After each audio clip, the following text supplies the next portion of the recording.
Hey, deserving listeners, 90 Day Fiancé. Let's watch. Asked Liz about it, and she got upset and left.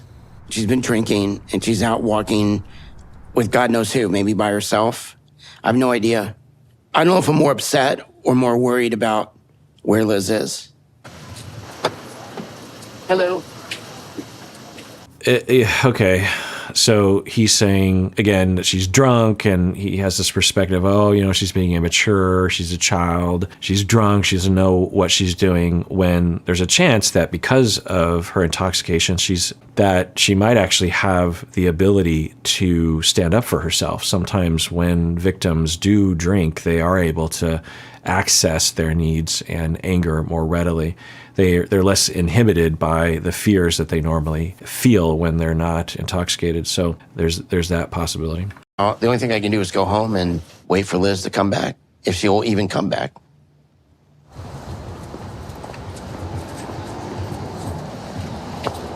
Liz, can we give you a ride? Liz, we can drive you.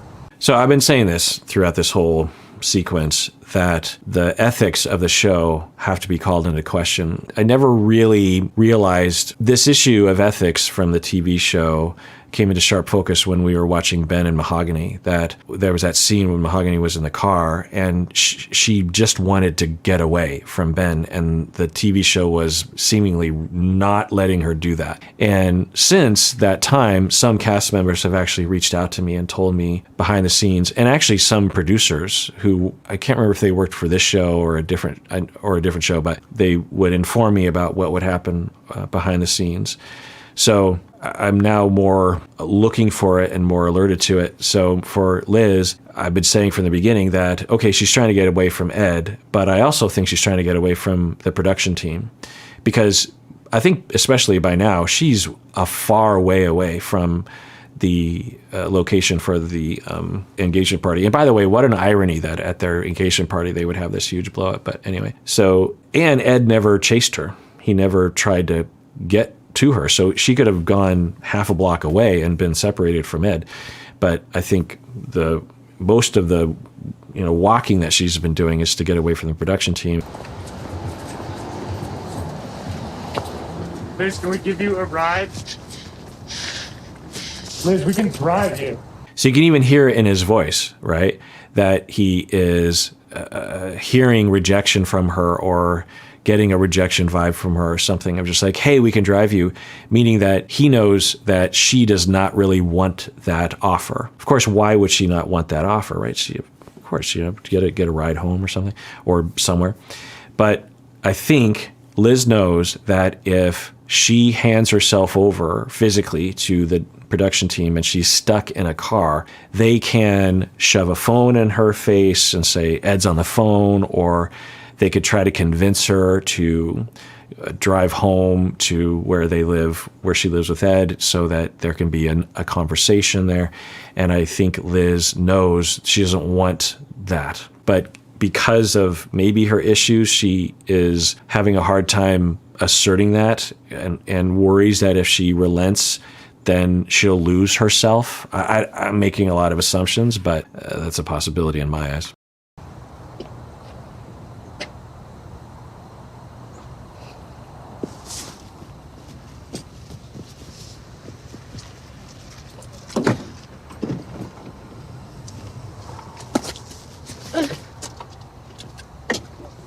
Okay, so it looks like she is getting into the TV crew's car, and I don't know. I worry about Liz. I would have hoped that I don't know. Maybe this is what she ultimately wants, but it sure didn't seem that way.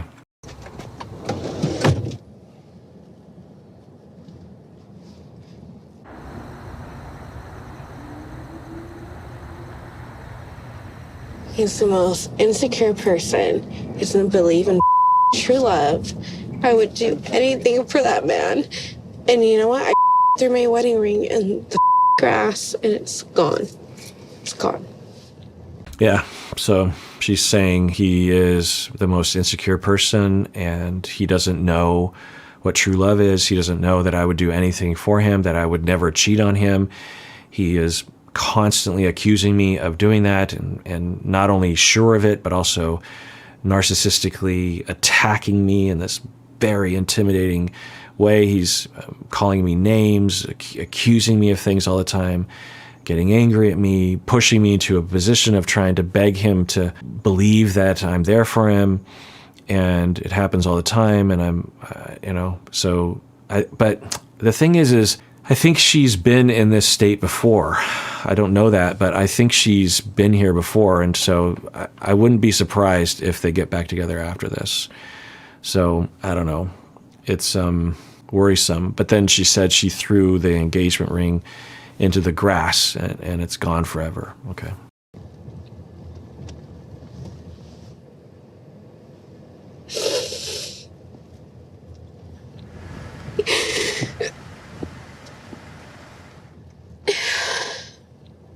I swear, he's so jealous. It's like he wants me to hurt him. It's like he wants me to cheat on him.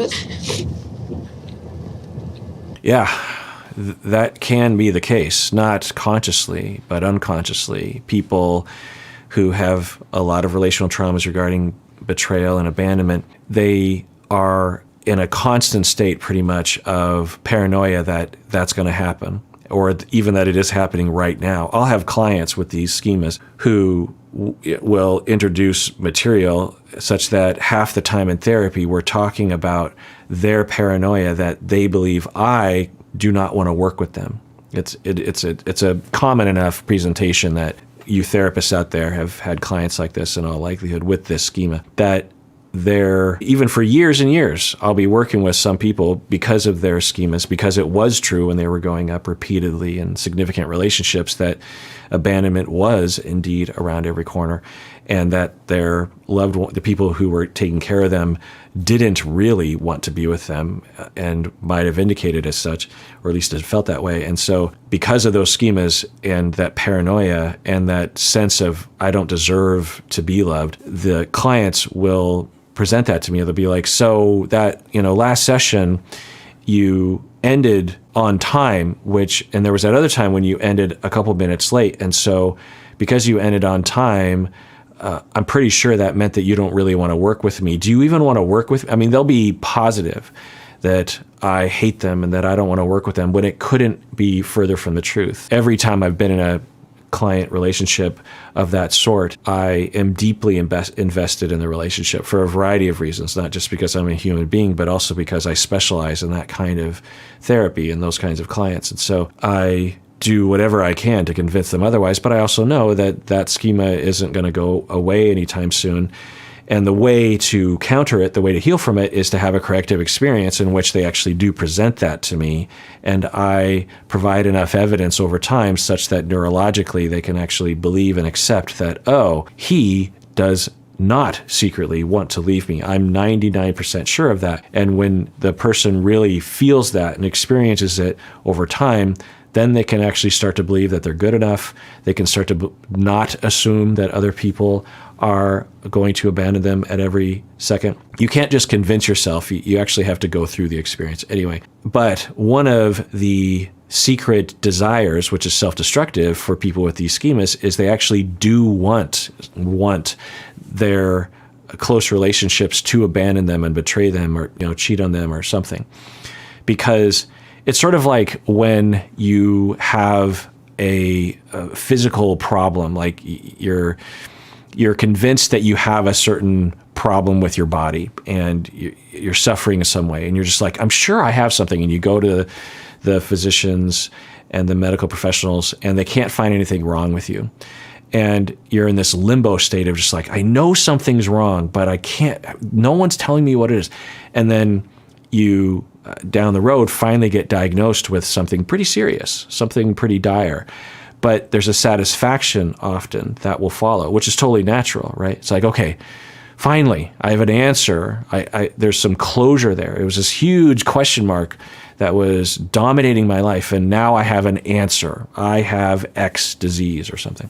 I don't feel great about having it, but I'd rather know the truth than to be in this constant state of questioning and wondering. Even though it's a bad answer to the question, at least I have an answer. And so for people who are in this constant questioning of, am I about to be abandoned? Do people actually want to be with me? because it's really hard to convince them otherwise. So they're just constantly questioning. And then they might even, through subtle, unconscious, maybe not so subtle, maybe not so unconscious ways, they might even manipulate their partners into abandoning them or cheating on them. You can't force someone to cheat on you, but you can influence them. And when that happens, and it finally happens, the person with the schema feels some relief. They're like, okay, yes, finally, I haven't answered the question. They are cheating on me, or they really don't want to be with me. They do hate me. There's a sense of relief that feels better than wondering if. And when she says, I think he wants me to cheat on him, she might be talking about that. I'm just over it.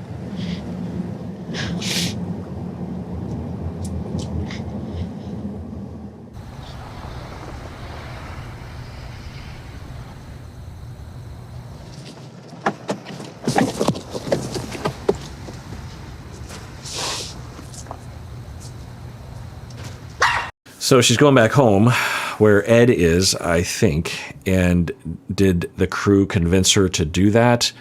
I'm also kind of concerned that it looks like she doesn't have a support system. She doesn't have people that she can call. Presumably, there would have been someone that she would have called in this moment of just like, hey, can I stay at your place? Or I just need someone to be with me, or I need to talk about this. We didn't see that. So I wonder if that's also a factor in this. And has the relationship with Ed eliminated some of that support system? I don't know. She, I think, is claiming things along those lines, but I don't know.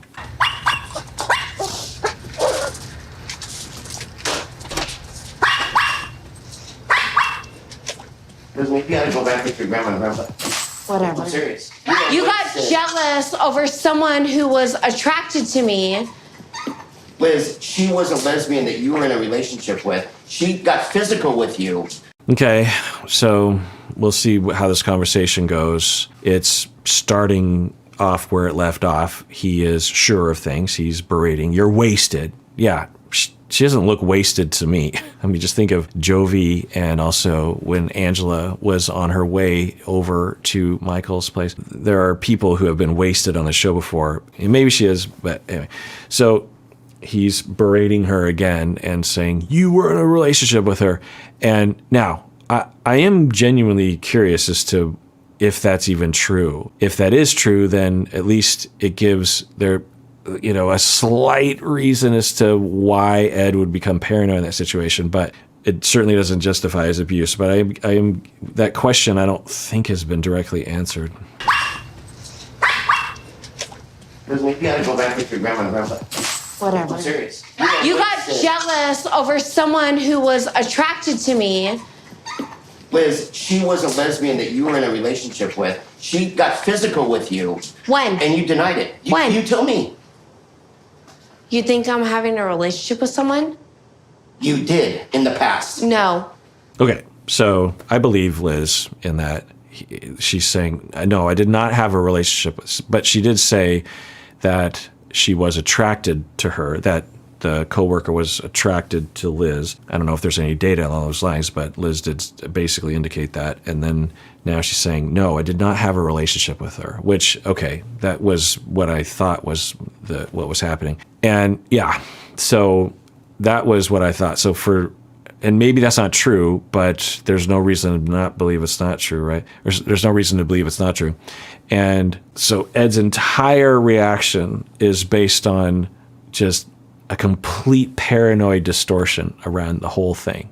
Like, she had a fight with someone that may or may not have been attracted to her, but Liz has never had a relationship. And what if Liz did? Okay.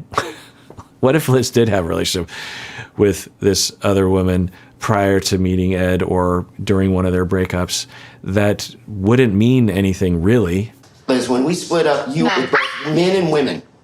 I don't want to argue with you anymore. Show me proof. I don't want to argue with you Show me anymore. proof. Okay, so I think it's for Liz, she's been on this road so many times, and in between, she might have given it some thought of just like, okay, next time I'm just going to ask, instead of me being on the defensive, that I have to prove myself not guilty, I'm going to put the burden on the prosecutor and say, you have to provide proof. I'm not going to defend myself. I already told you nothing happened. So where's your proof? Because if you have no proof, then what are we talking about here?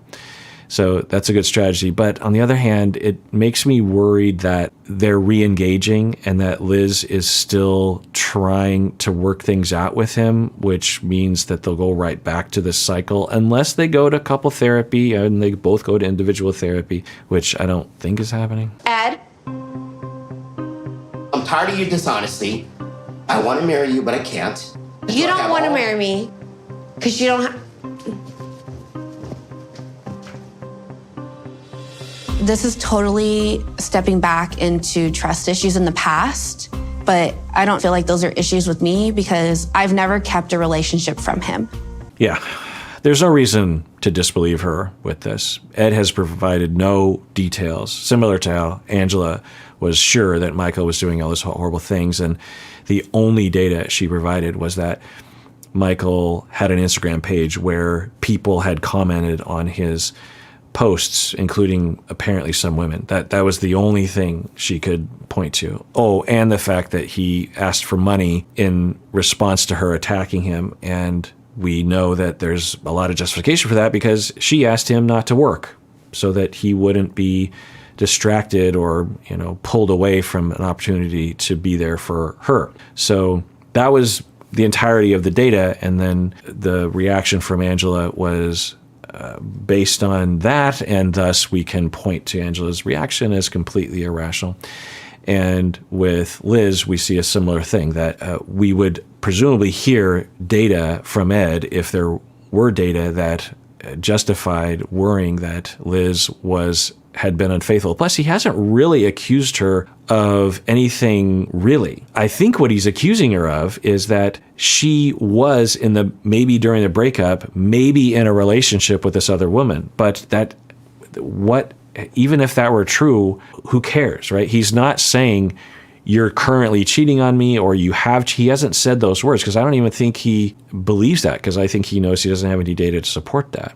Similar with Rose, when he was attacking Rose because of her having a relationship in the past. And he's like, I need to know more information. And Rose is like, I don't want to tell you more information, particularly not on camera, I think maybe is what she was saying. But she's like, look, I've told you everything I want to tell you. I was with that guy a long time ago and we had a kid and we haven't been together in a long time. That's all I want to tell you. That's all you're deserving to know. Plus, I don't appreciate this attitude that you have towards me, that I'm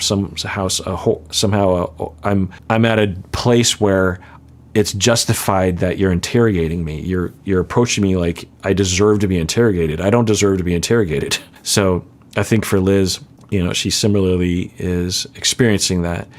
And it sounds like she can see it. But anyway, I'm just worried that this relationship will continue without any kind of help to the two of them. Because I've never kept a relationship from him. And I would not invite someone to my engagement party if I've had a relationship with them, just like I trusted that he didn't bring anyone like a sugar baby. Because when we broke up, he always took a girl out every single night. So whatever he throws in my face, I can 100% throw back in his face. Yeah, again, similar to Angela, the thing that he's accusing her of is something that he did in the open. He dated people, and plus what's wrong with him dating other people when they're broken up? So he's accusing her of doing something that she didn't do, but he did do it. He did date people in between their breakups. So similar to Angela, right? Accusing Michael of cheating with people online when she indeed is doing it. She's the one doing it, right? All right, well, everyone out there, please take care of yourself because you deserve it. You really, really, really do.